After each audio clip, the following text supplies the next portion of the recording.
Hello, everyone. It's Brenda Miller. I'm a Stampin' Up! Demonstrator in Basking Ridge, New Jersey, and I go live every Wednesday at 3 p.m. Eastern Time to share with you some things that I'm working on and news and things like that. However, today you're seeing me, but this is pre-recorded. And the reason it's pre-recorded is because, well, believe it or not, I'm actually in the air right now as we speak. I'm headed to Houston, Texas for a Stampin' Up! Convention called On Stage with my fellow demonstrators. I'm very excited. So I am actually recording this before I leave so that you don't have to miss out on some things that are going on. So I wanted to share with you today a card that we made in my stamping class last week, my in-person class, because I think it has some really neat stuff, and we're also going to make a different card. So I'm going to show you how we are going to dry emboss with vellum and what that looks like. So let's go ahead and hop over to my desktop. There we go. Okay. Well, there's nothing there. So I can't even show you the card that we're going to make because I already gave away all the ones that I had done. But let's go ahead and we will get started and you'll see what we make as we go. So I am actually starting with the stamp set called Gorgeously Made. And this fabulous set is in the annual catalog. My camera's a little low today. Let's just try to raise this up just a little bit. I had it where I wanted it, and then okay. Anyway, so the Gorgeously Made is a wonderful stamp set. It is red rubber, and it includes these fabulous dies. We're actually only going to use one of them, but you can see some of the others that are on here, and it has all these different stamps along with some greetings. So that is the stamp set that we are going to use. And we are going to work with, I'm going to make two at the same time, just so that you can see, and it'll speed us along later. But this is the Petal Pink cardstock, and I'm using two of the stamps from the stamp set. We're going to use Petal Pink ink. Now, we do that when we want to have a very subtle, and I'm going to say background. Usually that's when you do this. And I'm using this is the large leaves, and I'm just going to quickly stamp this, and you can see it's very light, right? I'm not being too careful. I just want to have the sprigs. I think these sprigs could look kind of Christmassy, should you want that effect, because it has these little buds, but there could also be berries, right? And I'm going to stamp that on both of my pieces of Petal Pink cardstock. This Petal Pink cardstock is actually 5 inches by 5 by 3 3/4. Okay, so now that we have this as our background, we're also going to stamp these. It looks like typeset, but it's like really, oops, sorry, unreadable. Where's my camera? There we go. Kind of unreadable, so I'm not even sure if I have it right set up or upside down, but basically I'm just creating more of the background. Now I probably could ink up my ink pad a little bit more. I didn't think to do that beforehand, but so it's very, very subtle. Usually it's not quite this subtle, but I'm just filling up the background because I want that to be covered, but just very lightly.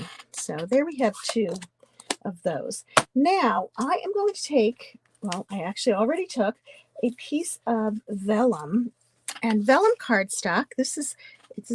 I punched out a circle. Where's my camera? Boy, this is like all set up funny today. I don't know.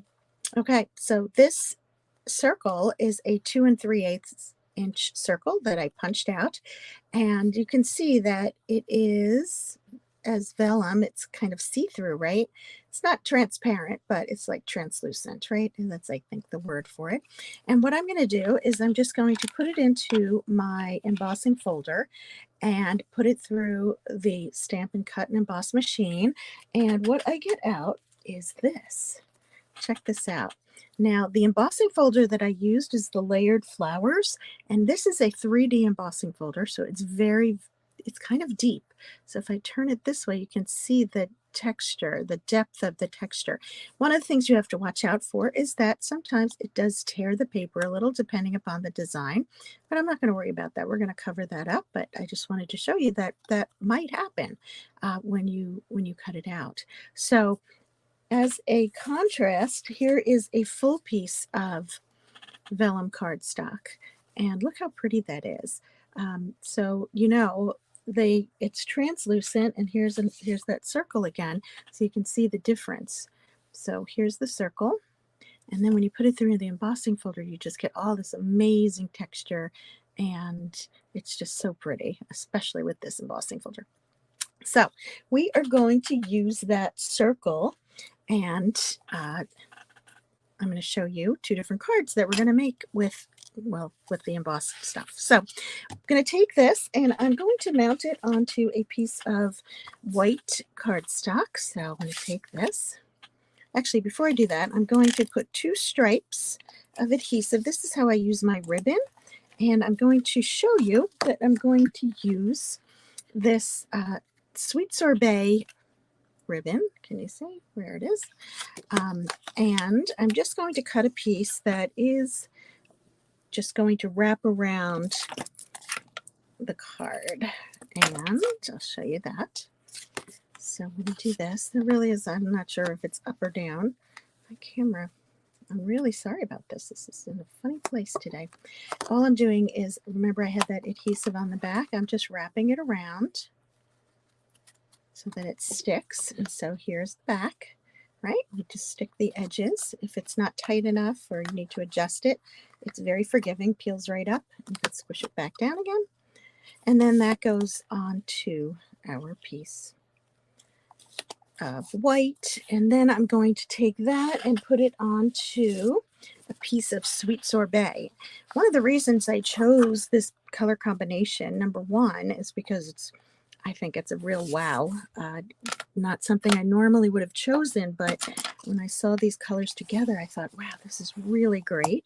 But also, Sweet Sorbet is one of the 5 in colors from the 2022 to 2024 collection, which means that with the new catalog that's coming in May, this is one of the 5 colors that is going to be retiring and replaced by new in colors, which I get to find out what those are this week. So I'm very excited about new in colors, but I had to use my Sweet Sorbet one last time before it goes away, because I'm probably not going to have much opportunity to use it.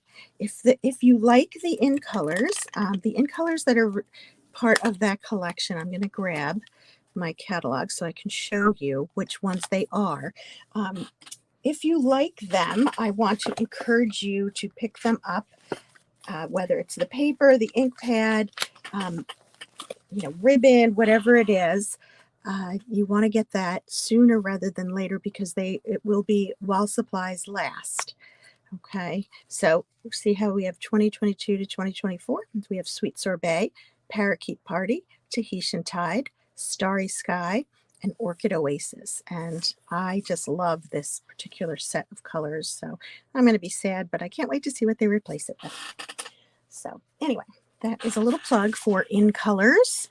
And here we have our card. So let's just go ahead and wrap this up. So we're going to take the embossed circle, which is right here, and we're going to add it to the cardstock. Now, the other thing about about vellum is that because it's see-through, so you can see the ribbon underneath, and any adhesive you add is going to be showing through. So what we did is we're just going to take a dimensional, and we're going to put it, I actually put it on the paper. I'm going to put it here because I know I'm going to be covering it up with a little label. And because I have this little tear, I'm going to just position it, and I'm putting my circle right there. So there you can see that you can see the ribbon through, but you can also see the dimensional, and we'll cover that up in a second. So to do that, we are going to use this little label. Now, this is one of the dies that's included in the gorgeously made stamps bundle. And I just want to show you one thing, the one thing we had trouble with. I don't know if you can tell, but this die really warped and people were really upset about this, and I don't know why it warped, but I just want to show you a little trick.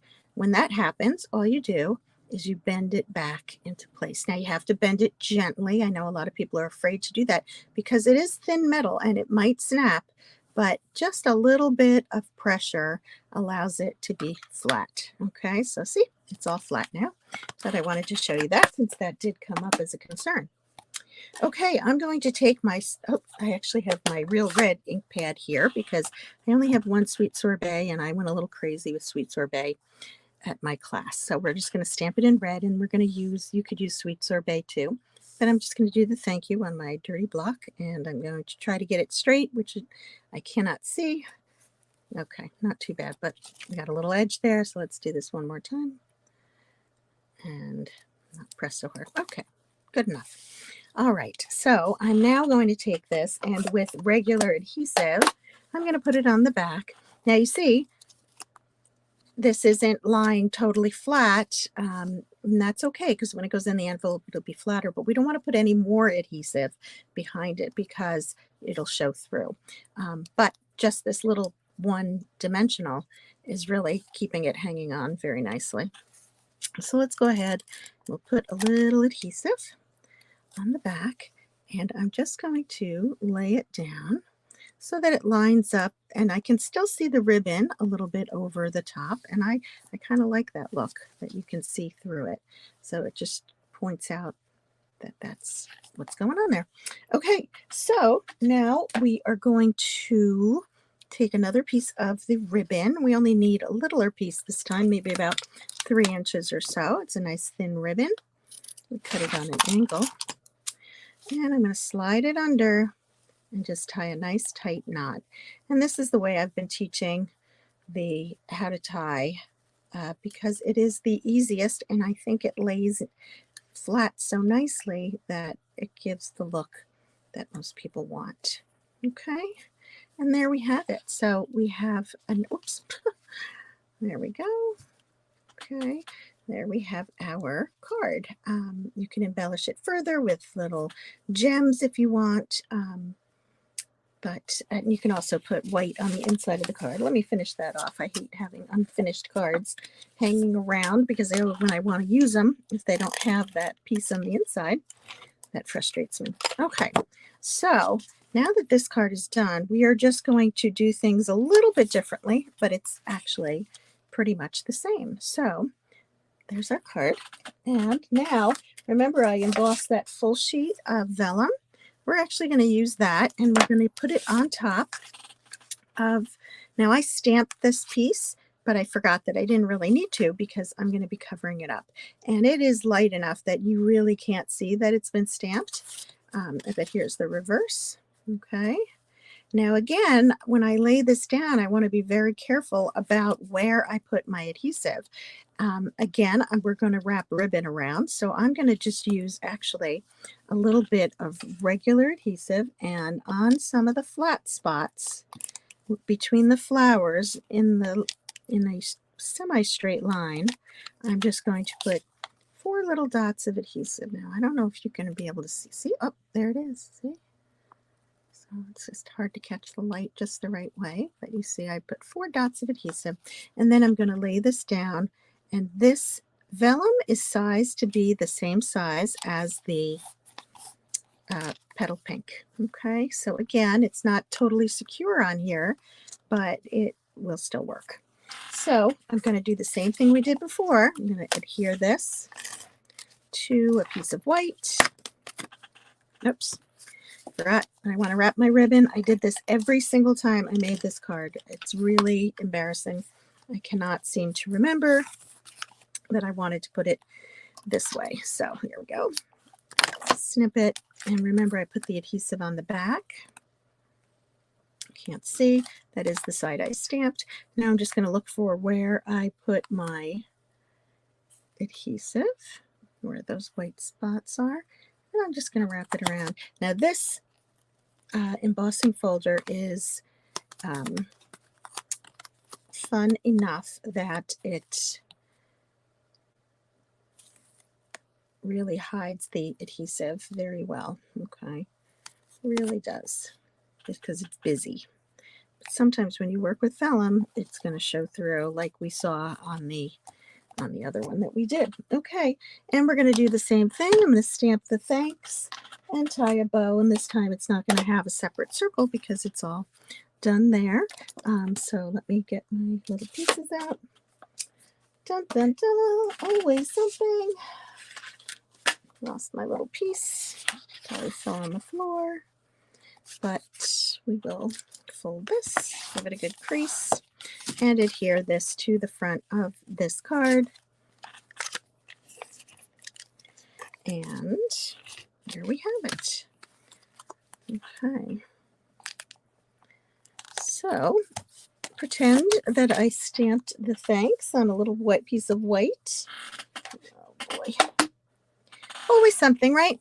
And let's take our piece of ribbon, cut another piece, slide it under, tie a tight knot, and that is a super easy card that you can make and put any sentiment on. Actually, would make a lovely sympathy card should you need one of those. But you can see, you can just put your little label over here. I did have two cut, but missing. So anyway, that being said, let me flip back over.